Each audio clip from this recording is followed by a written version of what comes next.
Hello everyone, and welcome to another episode of Surviving Survival Mode. In this installment, I'll be talking about how to manage your health and fitness. I've already mentioned in previous episodes how not properly managing your hunger and thirst can severely affect your health, but there are a few other silent killers in the wasteland as well. I'm going to be showing you what those are and how to guard against them. Probably the most devastating hit to your health will be from the use of chems. Even non-addictive chems like Stimpaks, Rad-X, and Radaway can severely debilitate you after only a few doses. Stimpaks and Rad-X make you instantly thirsty. Radaway makes you hungry and tired. And every other chem can also make you thirsty. See my videos on hunger and thirst to learn the full effects of what that can do to you. It's not a happy place to be, for sure. Another side effect of using chems, at least the ones that are taken through a needle, such as Med-X or Psycho, is that you have high risk of contracting an illness from them. An illness, on top of other debuffs from hunger, thirst, or from being tired, can make life a living hell if you don't have access to basic needs such as food, water, and a decent bed.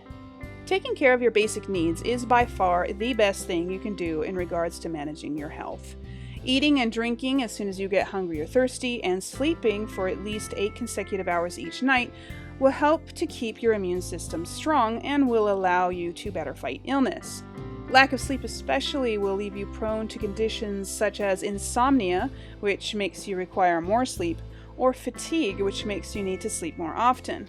Keep in mind that not eating or drinking often enough will also make you tired. While lack of sleep can play host to numerous other issues, it actually has its own debuffs as well. There are 5 stages of sleep deprivation, each with their own modifiers. The first one is tired. You will experience this if you go 27 in-game hours without proper rest, and it will cause a minus 5% decrease in your AP refresh speed. The next stage is overtired, which gives you minus 1 strength and minus 15% AP refresh. After about 55 in-game hours without proper rest, you will become weary. This will cause minus 1 agility, minus 1 luck, minus 2 strength, and minus 30% AP refresh. If you still have yet to get adequate rest, you will become exhausted, which gives you minus 2 agility, minus 2 luck, minus 4 strength, and minus 50% AP refresh, and you also can no longer sprint. This can be very dangerous if you find yourself in need to run away quickly from enemies, grenades, or mines. The last stage is incapacitated, and this is the most devastating stage. It causes minus 4 agility, minus 3 luck, minus 6 strength, and a minus 75% AP refresh. And you can no longer run. This is like being over-encumbered without the ability to drop items so you can run again. Being this desperate for sleep can get you killed very quickly, so it is very important to get a decent amount of rest each night if possible. Where you sleep has a big impact on the quality of rest you get. If you decide to spend the night in a sleeping bag on the ground or on a flea-ridden dirty mattress, you aren't going to get as much rest as you would in your own bed at home or in a nice hotel room. Sleeping bags are the worst type of bed, allowing you to sleep for only 3 hours. While this will save your game, heal crippled limbs, and restore a small amount of health, it won't get rid of your exhaustion. If you are extremely low on health, it will also not fully restore your HP. Sleeping on a dirty mattress on the ground will let you sleep for a maximum of 5 hours. This will also not get rid of your exhaustion. However, it will restore all your health. The only way to cure exhaustion is to sleep for at least 8 consecutive hours in a real bed, meaning the kinds that are up off the ground. When your immune system is weakened from lack of sleep or proper nourishment, you are more susceptible to other maladies such as lethargy, weakness, infection, and parasites. These will require many nights' rest or antibiotics to cure. Speaking of which, antibiotics are very rare to find and expensive to buy. They also require rank 1 of chemist in order to craft them at the chemistry station. I suggest always carrying at least 1 or 2 antibiotics with you at all times, but only use them if you really, really need to. Like if you're out in the middle of nowhere and it will take a couple days to get to a doctor, or if you're hell deep in some ghoul-infested factory basement of doom and suffering from an infection. You will literally die from that if you don't take an antibiotic. But most of the time you can and should just wait until you can visit a doctor. Doctors cure just about any illness for only 15 caps, whereas 1 dose of antibiotics can cost upwards of 200 caps. Investing in the local leader perk so you can build clinics all across the Commonwealth will improve not just your settlers' happiness. You can also take herbal supplements to help boost your immunity to various illnesses. There are 3 different kinds: herbal anodyne, which resists insomnia and weakness; herbal antimicrobial, which resists infection and parasites; and herbal stimulant, which resists fatigue and lethargy. These each last around 20 in-game hours when consumed, and are fairly common to find and affordable to buy, so you could take 1 dose each day to improve your immunity. They are not, however, a vaccine, and you can still get sick even if you take them regularly. Your chances of getting sick are just a little lower. Another item you can use against fatigue is Nuka-Cola. The caffeine can keep you alert and awake for longer, but it does wear off after a while, so it is a temporary fix. Another silent killer is radiation poisoning. This is not an entirely new concept, of course, since you can get this in the regular game too, but its dangers have increased slightly in survival mode.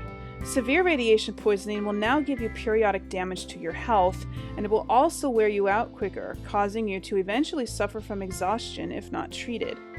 However, taking Radaway will only increase those symptoms, so you might want to avoid the natural inclination to slurp down a couple of those while traveling through the glowing sea. There are alternative remedies, however, though not as efficient as Radaway.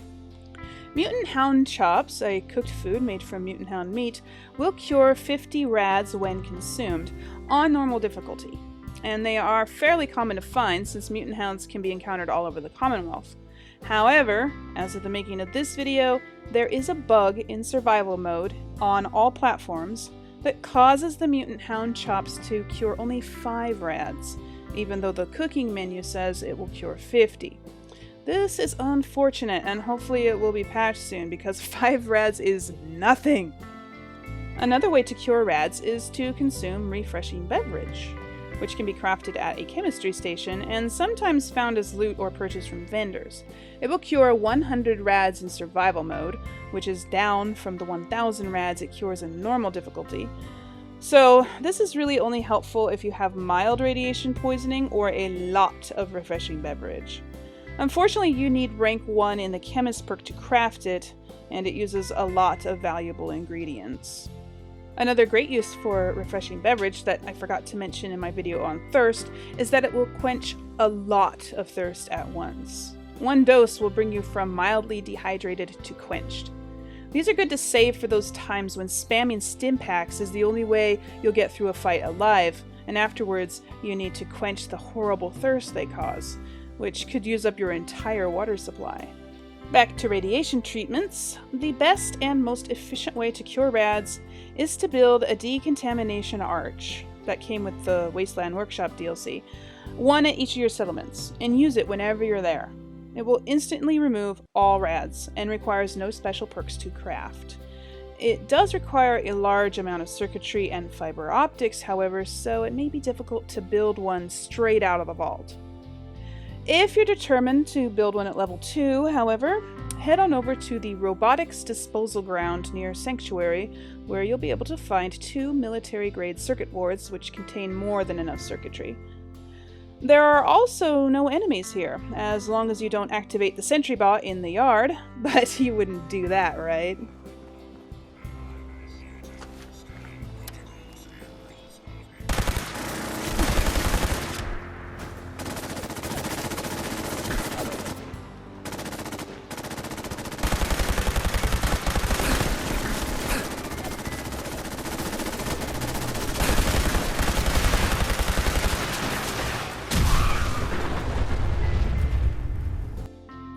For fiber optics, you can probably buy enough junk items that contain them from both Carla and Trudy. Things like biometric scanners and microscopes are very common among general goods vendors. Now let's talk about physical injury and first aid. On normal difficulty, Stimpaks are used frequently to heal any damage, and they heal quickly. In survival mode, however, their heal rate has been drastically reduced, so taking a Stimpak in the middle of a battle may actually not save your life in time. Also, crippled limbs in normal difficulty regenerate after about 10 seconds, making the use of a Stimpak unnecessary if you're not in the middle of danger with the need to run away. In survival mode, however, crippled limbs do not regenerate and can only be healed by taking a Stimpak, seeing a doctor, or sleeping in a bed. Once a Stimpak is taken, the limb will heal instantly, but the health you lost will still regenerate agonizingly slow. Careful tactical planning in combat is essential, as well as the careful use of any sort of grenade. I'll talk more about that in my episode on combat. There are other items besides Stimpaks that can regenerate your health, the most common being food. Cooked meats and soups restore more health than other foods. Some of the best for this use are squirrel stew, bloodbug steak, grilled radstag, Meyerlurk cake, radstag stew, yao guai ribs, and yao guai roast. Just remember, food will only restore health if you are not currently hungry. Also, food restores health at an even slower rate than Stimpaks, so it's not the best thing to take in the middle of a desperate fight. For that, you might want to use Nuka-Cola Quantum. One of these will restore 400 hit points, and the heal rate is significantly faster than food or Stimpaks. For an even greater health boost, store a Nuka-Cola Quantum in the Drinking Buddy to get ice-cold Nuka-Cola Quantums, which restore 650 hit points. They also restore 125 action points, so they're great to take if you're out of AP and find yourself in desperate need to run away from danger. Well, that is it for this episode, everyone. Did I forget anything? Have any more survival mode tips? Let us know down in the comments. If you learned something new, please give this video a like, and subscribe if you haven't already, because I've got more of these survival mode guides coming out soon. You can also check out my channel for my previous guides in this series. More Fallout 4 tips and tricks videos, build videos, and my Fallout 4 and Uncharted 4 Let's Plays. Until next time, everyone, remember to play safe, play nice, and have fun. See ya.